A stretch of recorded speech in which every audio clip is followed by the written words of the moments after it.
پاکستان کی تاریخ میں کچھ لوگ صرف لیڈر نہیں ہوتے، وہ سوچ ہوتے ہیں، وہ خوف ہوتے ہیں اور پھر انہیں ختم کر دیا جاتا ہے۔ 4 اپریل 1979 راولپنڈی جیل۔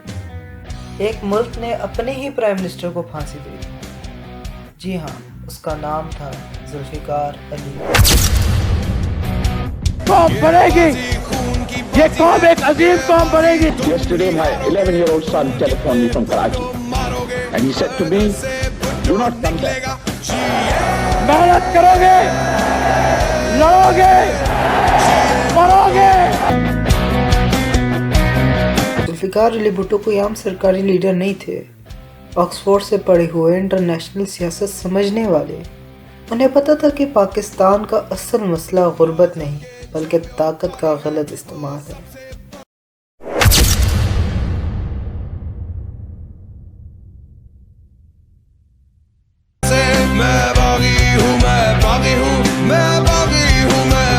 بھٹو پہلے ایوب خان کی کیبنٹ کا حصہ تھے، لیکن تاشکند ایگریمنٹ کے بعد بھٹو نے اپنی کرسی چھوڑ دی اور عوام کے ساتھ کھڑے ہونے کا فیصلہ کیا۔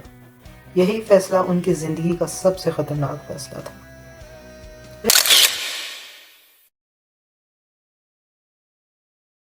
میں عوامی شخص ہوں اور عوام کے ساتھ رہوں گا۔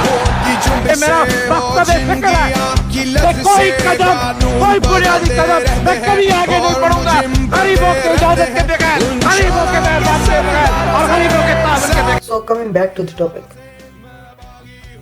1970 کے الیکشن میں عوام کا سمندر باہر آ گیا۔ بھٹو جب بولتے تھے تو لوگ محسوس کرتے تھے کہ کوئی ان کی زبان بول رہا ہے۔ ویسٹ پاکستان میں پیپلز پارٹی جیت گئی، لیکن پھر ملک ٹوٹ گیا۔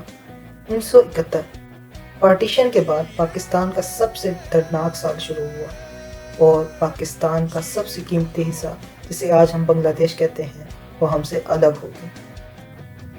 خیر، ٹوٹا ہوا پاکستان بھٹو کے ہاتھ آ گیا، لیکن انہوں نے وہ فیصلے کیے جو آج بھی ہسٹری میں یاد کیے جاتے ہیں۔ 1973 کا کانسٹیٹیوشن، اسلامک سمٹ، نیوکلیر پروگرام کی بنیاد، عوام کو بولنے کا حق۔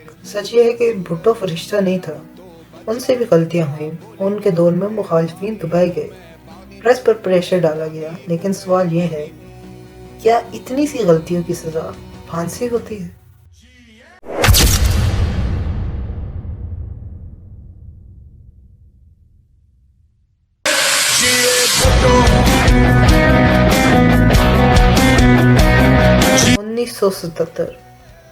جنرل ضیاء الحق نے مارشل لا لگا دیا۔ مسٹر بھٹو کی حکومت ختم ہو چکی ہے، سارے ملک میں مارشل لا نافذ کر دیا گیا ہے، قومی اور صوبائی اسمبلیاں توڑ دی گئی ہیں، صوبائی گورنر اور وزیر ہٹا دیے گئے ہیں، البتہ آئین کو منسوخ نہیں کیا گیا ہے، اس کے بعض حصوں پر عمل درآمد روک لیا گیا ہے۔